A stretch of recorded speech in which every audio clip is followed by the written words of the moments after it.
안녕하세요. 이박시 법률센터의 이기훈 변호사입니다. 네, 아시아경제의 윤진근 PD입니다.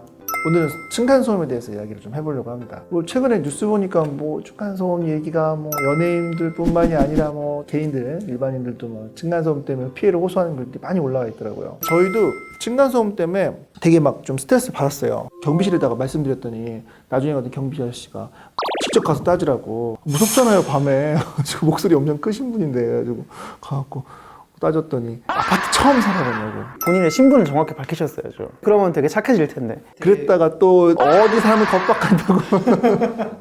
어떻게 그러겠습니까? 짜증나는 건 서로 간에 마찬가지인데. 층간소음이 무엇인가 이런 걸 좀 말씀을 드려보고 어떻게 해결하셔야 되나 그런 거 말씀을 드려보려고요. 층간소음에 대해서는 법적으로는 공동주택 층간소음의 범위와 기준에 관한 규칙에서 규정을 하고 있습니다. 층간소음은 두 가지로 규정을 합니다. 직접 충격 소음하고 공기 전달 소음이 있어요. 직접 충격 소음은 뛰거나 걷는 동작으로 발생하는 소음, 발망치 같은 거였죠. 쿵쿵쿵쿵. 예, 그런 거. 공기 전달 소음은 텔레비전 음향기기, 누가 소리를 내거나 크게 틀어놨을 때 그게 소리가 이제 공기 타고 가갖고 옆에 퍼지는 것들. 소음이라고 하는 거의 기준은 어떻게 되나요? 소음의 기준은 이제 아까 말씀드렸던 규칙에 이 별표에서 규정을 하고 있어요. 일단 주간 야간을 달리 보고 있고, 그리고 아까 말씀드렸던 직접 충격과 전달 소음 이 부분을 달리 보고 있습니다. 직접 충격 소음의 경우에는 주간에 43dB, 그리고 공기 전달 같은 경우에는 주간에 45dB, 그리고 직접 충격 같은 경우 야간에는 38, 공기 전달 같은 경우에는 40dB 이렇게 기준을 정해서 보고 있어요. 그러니까 요거를 요거보다 더 시끄럽다라고 하면은 명백하게 소음이라고 보시면 돼요. 만약에 그런 어떤 소음을 지속적으로 내는 이웃이 있어서 본인이 이거를 어딘가에 신고를 하고 싶어요. 그럼 어떻게 할 수가 있어요? 보통 이렇게 분쟁이 생기면 많이 생각하시는 게 경찰 부르고 법원에 재판 놓고 이런 걸 많이 생각하시잖아요. 그런 거 다 가능하긴 한데 대표적으로 이 층간소음에 대해서 이제 할 수 있는 조치들 같은 경우에는 층간소음 이웃사회 센터라든가 각 지자체별로 층간소음 상담실, 서울시 같은 경우는 그런 명칭이고요. 아니면 지자체별로 이렇게 구성이 되어 있는 분쟁조정위원회 이런 형태의 기관들에서 층간소음에 대해서 서로 조정 작업을 해주세요. 필요하면 전화상담 혹은 방문상담, 방문해서 소음 측정도 해주시고 우리 양 당사자들 모인 자리에서 이제 해결책이라던가 그리고 조정조서 같은 것도 써주시고. 근데 이게 아쉬운 점이 이 이름부터 보시면은 분쟁조정위원회, 환경분쟁조정위원회 이런 식으로 조정이 대상이 돼요. 조정이라는 거는 양 당사자가 동의를 해야 되잖아요. 조정안에다가. 강제성이랄까 이런 부분이 좀 부족한 거죠. 난 절대 승인 못하겠다. 나는 층간소음 낸 적도 없고 오히려 저 집이 나를 그렇게 하는 거다. 음해하는 거다. 네, 그런 식으로 얘기한다 할 정도로 사이가 안 좋다라고 하면 과연 이게 조정이 될까요? 상대가 거부하면 효과가 좀 미비할 수밖에 없다. 중재라든가 그런 중간자의 개입이 안 통하는 상황이 있을 수가 있잖아요. 그럴 때 법의 따끔한 매운맛을 보일 수 있는 방법이 있습니까? 탁 해갖고 이제 다시는 못하게 탁 이렇게 하고 싶은데 그게 참 힘들어요. 이 소음이라는 게 생각보다 이게 사람을 되게 힘들게 만드는 게 있잖아요. 그렇죠. 네, 네, 맞아요. 이게 한번 귀가 트인다고 하더라고요. 윗집 아랫집에서 무슨 얘기하는지도 잘 들릴 때가 있어요. 그 전까지 신경 안 쓰는. 이렇게 큰 피해인데도 할 수 있는 게 형사고소 이런 거 해봐야 이제 예를 들면은 경범죄 처벌법 10만 원 이하의 벌금, 구류 또는 과료. 10만 원이요? 예, 10만 원 이하의 벌금. 물론 이것도 범죄이긴 하고 이제 처벌할 수 있는 건 맞긴 하지만 서로 간의 감정이 그렇게 격화가 되어 있는 상황에서 이 정도의 형사 처벌로서 다시는 내가 하지 말아야지, 개심해야지 하기가 쉽지 않을 것 같아요. 10만 원 내고 다시 해야지 이렇게 할 수도 있죠. 그러니까요. 그럴까 봐. 피해자 입장에서는 되게 심각한 문제란 말이에요. 그냥 기분이 안 좋고 이런 문제가 아니라 수면장애가 올 수도 있고 사실은 그런 우울증이나 그런 정서적인 문제가 생길 수도 있는데 그런 식으로밖에 해결이 안 된다는 게 좀 아쉽긴 하네요. 한편으로 이런 생각이 들어요. 즉각적으로 발생하는 행위들이고 되게 어떻게 보면 일상 속에서 발생하기 쉬운 거를 큰 죄가 되는 걸로 하기 시작하면 사람이 살기가 너무 팍팍해진다. 숨도 쉬기 힘들죠. 그런 면에 있어서 이제 이렇게 경미한 처벌인지 싶은데 그래서 남은 거는 결국은 민사소송밖에 없지 않나 이런 얘기들이 있는 겁니다. 민사소송의 사례가 있나요? 최근에 얼마 전에 좀 유의미한 사례가 되게 독특한 혹은 또 유의미한 이런 사례가 있었어요. 인천에서 있었던 판결인데요. 이제 아파트에 A 부부가 이사를 옵니다. 그리고 이사 온 날부터 그 밑에 층에서 층간소음을 막 호소를 하시는 거예요. 그 밑에 층에서 뭐 비행기 소리, 공사장 소리 이런 소리들이 막 나는 거예요. 그래가지고 이사 오신 분들이 위층이 너무 괴로워가지고 불안장애 같은 게 막 겪다가 반년 후에 이사를 간 거예요. 여기에 대해서 법원이 어떻게 보았냐면은 밑에 소음과 진동은 B씨 부부가 일부러 장치들을 이용해 만들어낸 것으로 불법행위임이 인정된다.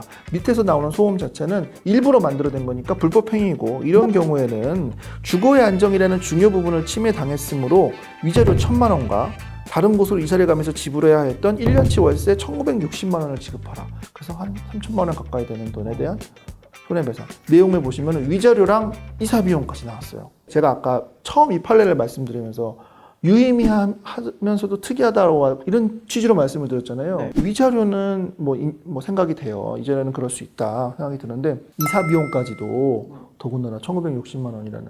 그래서 전체 비용이 3천만 원 돈의 층간소음의 판결은 상당히 좀 크게 나왔다라는 게 잘못 나왔다 혹은 잘났다 이런 느낌보다는 이런 게 아니라 그 전까지의 그런 판례 기조라든가 비춰봤을 때 이례적으로 나온 판결이다라는 생각이 들어요.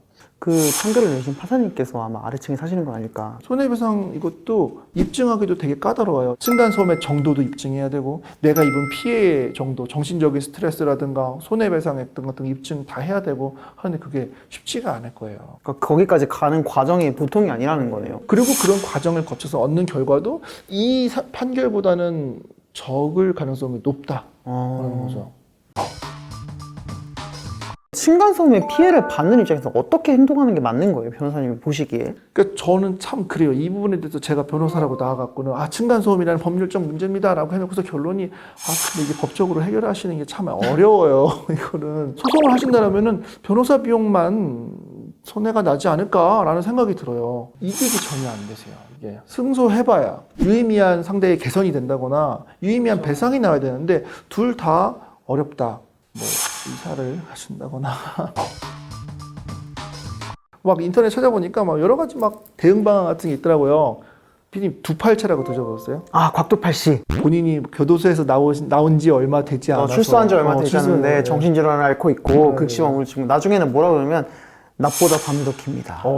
시인이야 시인. 뭐 인터넷상에서 얘기 나오고 있는데 이거 좀 위험하다고 생각이 들어요. 협박이 될 수도 있잖아요. 낮보다 밤이 길다. 밤에 뭐 하겠다고. 무섭잖아요. 위해를 가하겠다는 거를 은연중에 드러내는 거니까. 또 막 이런 거 있잖아요. 문을 쿵쿵쿵 두드린다거나 천장을 두드린다고 하는 거는 어떻게 보면 소음 시끄러우니까 조용히 해요 이런 거일 수 있지만 문을 막 비틀어서 열려고 하고 창문을 막 열려고 하는 거는 주거침입이거든요. 그 시도도요? 네. 잡는 순간. 발이나 머리가 들어가야 주거침입이 아니라 잡는 순간 주거침.